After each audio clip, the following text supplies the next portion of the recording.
ఒకప్పుడు తెలంగాణ రాష్ట్రంలో తెలంగాణ వాలా జాగో ఆంధ్ర వాలా భాగో అనేటువంటి నినాదం ఎలా అయితే వినపడిందో ఇప్పుడు ప్రపంచవ్యాప్తంగా ఆ మూడు దేశాలలో ప్రధానంగా భారత్ వాలా భాగో అనేటువంటి నినాదాలు వినపడుతున్నటువంటి నేపథ్యంలో ఇంతకీ ఆ మూడు దేశాలు ఏంటి, అక్కడ భారత్ వాలా భాగో అనేటువంటి నినాదాలు ఎందుకు ఊపందుకున్నాయనేది మనం పూర్తి స్థాయిలో విశ్లేషణ చేసుకుందాం. ప్రస్తుతం మనతో పాటున్నారు ప్రముఖ రాజకీయ విశ్లేషకులు, ప్రముఖ సీనియర్ జర్నలిస్ట్ సిఎస్ రావు గారు. సార్తో మాట్లాడదాం. సార్ నమస్తే. సార్ నమస్తే.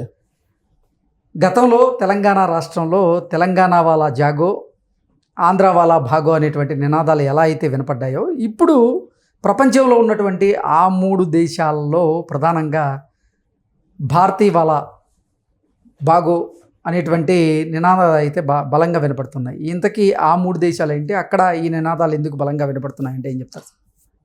ఏదైనా తన దాకా వచ్చే దాకా సమస్య యొక్క తీవ్రత అనేది తెలియదు. తన దాకా రాకపోతే దాని బాధ తెలియదు. ఇప్పుడు ప్రపంచ దేశాల్లో ఉన్నటువంటి భారతీయులు లేదా ప్రపంచ దేశాల్లో భారతీయుల్లో కల్లా ఎక్కువగా 56% మన తెలుగు వాళ్ళు ఉన్నారని అంటారు. మొత్తం అమెరికాలో తీసుకుంటే 50 లక్షల మంది పైగా ఉంటే 36% మన తెలుగు వాళ్ళు ఉన్నారంటున్నారు అంట్లో. ఇప్పుడు ఈ తెలుగు వాళ్ళందరికీ అప్పట్లో తెలంగాణ జాగో ఆంధ్ర భాగో అనేటువంటి నినాదం బాగా తెలుసు. దాదాపు 10-15 సంవత్సరాలు కేసీఆర్ గారు వినిపించినటువంటి నినాదం అది. ఇప్పుడు ఆ నినాదం గుర్తొస్తుందంట అమెరికాలో, కెనడాలో, అలాగే యూకేలో ఈ నినాదం ఇప్పుడు గుర్తొస్తుందంట. ప్రత్యేకించి విదేశాల్లో ఉన్నటువంటి తెలంగాణ వాళ్ళకి ఇది బాగా గుర్తొస్తుంది అని, ఆంధ్ర వాళ్ళకి కూడా గుర్తొస్తుంటుంది. కాకపోతే తమ దాకా వస్తేనే కదా ఆ పెయిన్ అనేది తెలిసేది, లేదంటే ఆ బాధ, లేదంటే ఆ అనుభవం అనేది స్వయంగా అనుభవిస్తేనే తెలుస్తుంది. నేను ఈ పేపర్లు చదువుతున్నప్పుడు ఒక పేపర్లో ఒక అతను వ్యాసం రాశాడు. సేమ్ దీని మీదనే వ్యాసం రాశాడు. ఓకే. ఆ వ్యాసంలో చాలా క్లియర్ కట్గా రాశారు. ఏం రాశారంటే ఉద్యమాలు ఎప్పుడు వస్తాయి అనే దాని మీద రాసుకుంటూ వస్తూ తెలంగాణ ఉద్యమాన్ని కోట్ చేశారు. తెలంగాణ ఉద్యమం రావడానికి కారణం ఏంది? ఆంధ్ర వాళ్ళు చాలామంది హైదరాబాద్లో స్థిరపడ్డారు. హైదరాబాద్లో స్థిరపడి హైదరాబాద్లో ఆస్తులు సంపాదించుకున్నారు. అన్ని వ్యాపారాల్లో ఆంధ్ర వాళ్ళు అవకాశాలు ఆంధ్ర వాళ్ళకి ఎక్కువగా ఉన్నాయి, పైచేయిగా నిలిచారు. నిరుద్యోగం ఉంది, అన్ని రకాలుగా పైచేయిగా నిలిచారు. దాంతో తెలంగాణ వాళ్ళు వ్యతిరేకత పెంచుకున్నారు ఆంధ్ర వాళ్ళ మీద. దాని ఫలితంగా ఉద్యమాన్ని తీసుకొచ్చి రాజకీయంగా దాన్ని వాడుకొని లబ్ధి పొందింది టీఆర్ఎస్ పార్టీ. ప్రత్యేక రాష్ట్ర నినాదం ఏదైతే ఉందో సెంటిమెంట్ అది నెరవేరింది తెలంగాణ ప్రజలకి అని ఆయన రాశారు పేపర్లో. అది విన్న తర్వాత నేను ఈ వీడియో చేయాలనిపించింది. ఇప్పుడు అదే ఆర్టికల్లో ఆయన ఏం రాశాడంటే కెనడా తర్వాత యూకే అమెరికాలో కూడా ఇలాంటి పరిస్థితి ఏర్పడింది అని అన్నారు. ఎందుకంటే అసలు అమెరికా అనేది అది ప్రత్యేకమైన దేశం కాదు. అది ప్రపంచంలో ఉండేటువంటి ఆయా దేశాలకు సంబంధించినటువంటి వాళ్ళు వచ్చి అక్కడ స్థిరపడినటువంటి దేశం అది. అప్పుడు ఆంగ్లో ఇండియన్స్ ఉండేవాళ్ళు, రెడ్ ఇండియన్స్ అనేవాళ్ళు అక్కడ ఉండేటువంటి వాళ్ళని ఇచ్చేసి తర్వాత అసలు ఆ దేశంలో ఉండేవాళ్ళు ఎవరు ఉండేవాళ్ళు కాదు. ఇతర దేశాల నుంచి వెళ్ళి అక్కడ స్థిరపడినటువంటి వాళ్ళే ఉన్నారు అక్కడ ఎక్కువ మంది. సో ఇప్పుడు అమెరికా అధ్యక్షుడు ట్రంప్ తీసుకున్నా కానీ నేపథ్యం అమెరికా కాదు ఆయన. కాబట్టి అమెరికా అధ్యక్షుడు ట్రంప్తో సహా అక్కడ ఉండేటువంటి పబ్లిక్ ఎవరైతే ఉన్నారో వాళ్ళు ఎవ్వరూ నేటివిటీ లేదు.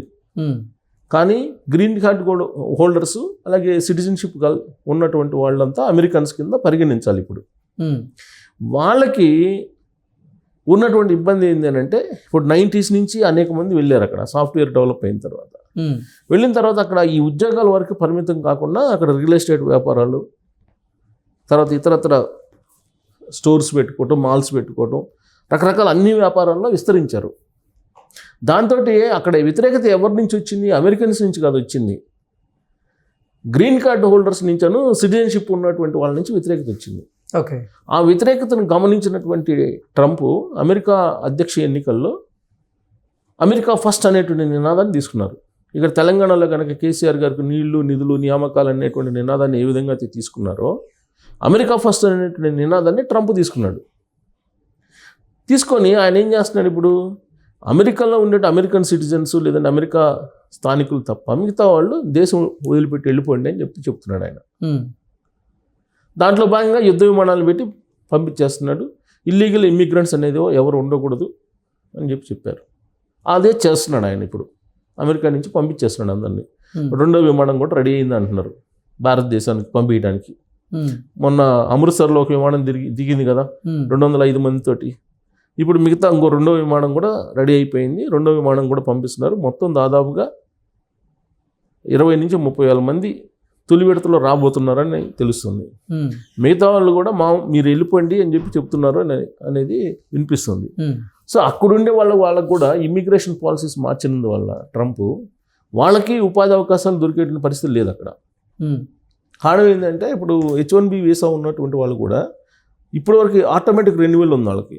ఇక నుంచి ఆటోమేటిక్ రెన్యువల్ లేదు అని చెప్తున్నారు. అది ఇంప్లిమెంట్ చేస్తే H1B వీసా ఉన్నటువంటి వాళ్ళకు కూడా ప్రతి 2 ఇయర్స్కి ఇబ్బందే. సో కాబట్టి అక్కడ స్థానికులకు ప్రాధాన్యత ఇస్తాను, మిగతా వాళ్ళందరూ వెళ్ళిపోండి అని చెప్తున్నారు. సేమ్ అంతకన్నా కూడా ఇంకా ఎక్కువగా కెనడా వాళ్ళు అయితే ఏకంగా అసలు వాళ్ళు టోటల్గా క్లోజ్ చేసేసారు. ఇండియన్స్ ఎక్కడ ఉంటే అక్కడ వాళ్ళు కొడుతున్నారు, దాడులు చేస్తున్నారు.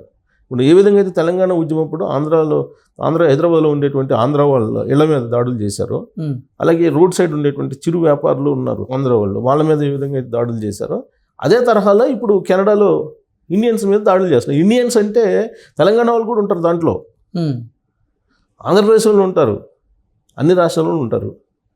సో ఇప్పుడు తెలంగాణ వాళ్ళు కూడా అక్కడ ఇబ్బంది పడుతున్నట్టు పరిస్థితి. తర్వాత యూకేలో అయితే కంప్లీట్గా యూకే బ్యాన్ చేసేస్తుంది. ఎందుకు బ్యాన్ చేస్తుంది?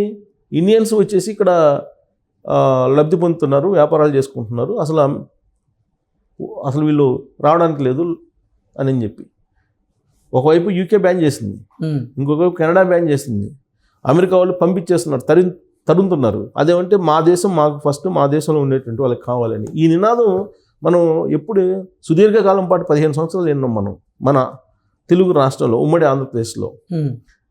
తెలంగాణ వాళ్ళ జాగో, ఆంధ్ర వాళ్ళ బాగో అంటూ ప్రతి ఆఫీసుల్లో కూడా ఇదే గొడవ అప్పట్లో. సేమ్ ఇదే సిచ్యువేషన్ ఇప్పుడు అక్కడ ఉంది. ఇప్పుడు ప్రపంచవ్యాప్తంగా ఉన్నటువంటి ప్రధానంగా ఈ దేశాల్లో ఉండేటువంటి తెలంగాణ వాళ్ళు ఆ రోజు ఆంధ్ర వాళ్ళని అక్కడి నుంచి పంపించారు కదా, మరి ఇప్పుడు మన దేశం నుంచి పంపించడం, వాళ్ళ దేశంలో మనం ఉండడం కూడా కరెక్ట్ కాదు కదా, వాళ్ళు పంపించడం కరెక్టే కదా, కాబట్టి మనకై మనం వెళ్ళిపోదాం మన రాష్ట్రానికి అని చెప్పేసి ఆలోచిస్తున్నారు అనేది ఒకటి. ఒకవేళ ఆలోచించకపోయినా మళ్ళీ యుద్ధ విమానాల్లో పంపించడానికి అక్కడ ఉండేటువంటి సిద్ధమయ్యారు. ప్లస్ వాళ్ళకై వాళ్ళు మీరు గౌరవంగా రండి అని చెప్పి కేసీఆర్ గారు చెప్తున్నారు. తెలంగాణ బీఆర్ఎస్ పార్టీ వాళ్ళే చెప్తున్నారు, మన రాష్ట్రం మనకు వచ్చేసేయండి, మనది ప్రత్యేకమైనటువంటి రాష్ట్రం తీసుకొచ్చుకున్నాం, ఇక్కడే వనరులు ఉన్నాయి, అవకాశాలు ఉన్నాయి, మీరు రండి అని చెప్పి చెబుతున్నారు. ఎందుకు వీళ్ళకి ఆ దేశాలని మీరు పంపించొద్దు అని చెప్పని రైట్ లేదు బీఆర్ఎస్ పార్టీకి. సరే బీఆర్ఎస్ పార్టీ అధికారంలో లేదు, అది వేరే విషయం. అధికారంలో లేదు కాబట్టి ఏదైనా మాట్లాడతారు, ప్రతిపక్షంలో ఉన్నారు కాబట్టి.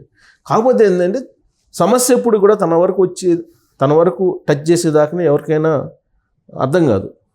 ఇప్పుడేంటి ప్రపంచవ్యాప్తంగా ఉన్నట్టు తెలంగాణలో వాళ్ళకు కూడా ఈ తెలంగాణ జాగో, ఆంధ్ర బాగో అనేది ఇప్పుడు అక్కడ వినిపిస్తుంది. భారతీయులు బాగో, వెళ్ళిపోండి మీరు, భారతీయులు బాగో అని చెప్పి ఒక నినాదం అక్కడ వినిపిస్తుంది. ఎవరికి వాళ్ళు అమెరికా ఫస్ట్ అంటున్నారు, యూకే ఫస్ట్ అంటున్నారు, యూకే వాళ్ళు, కెనడా వాళ్ళు కెనడా ఫస్ట్ అంటున్నారు. ఇలాంటి పరిస్థితుల్లో భారతదేశంలో ఉన్నటువంటి ప్రజలందరూ ఒకటే అని చెప్పి అంటూ ఉంటే ప్రధానమంత్రి నరేంద్ర మోడీ గారు, ఇక్కడేమో తెలంగాణకి ప్రతిదానికి తెలంగాణ, ఇంకా కూడా రాష్ట్రం ఏర్పడిన తర్వాత కూడా ఇంకా ఆంధ్ర వాళ్ళు, ఆంధ్ర సెటిలర్సు ఇదే వినిపిస్తూ ఉన్నారు.